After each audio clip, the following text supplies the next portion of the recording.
Merci de votre témoignage, qui nous permet de discuter de plusieurs points importants, concernant aussi beaucoup d'autres personnes. D'abord, les médicaments. Lorsqu'on prend des antidépresseurs, il est presque toujours nécessaire de suivre aussi une psychothérapie.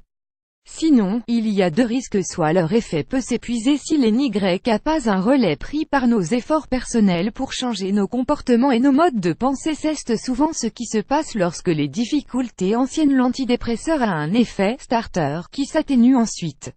Soit, même si l'efficacité se maintient, en l'absence de ces efforts de changement, il peut y avoir une rechute à l'arrêt du traitement.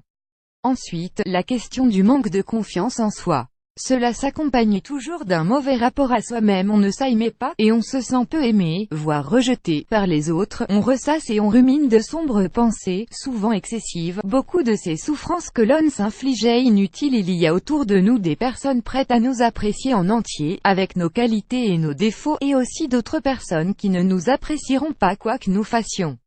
Enfin, quant à savoir si ces difficultés risquent de vous faire échouer dans votre travail, c'est loin d'être sûr. Souvent, les doutes intérieurs n'empêchent pas de faire semblant, dans des domaines précis comme le travail.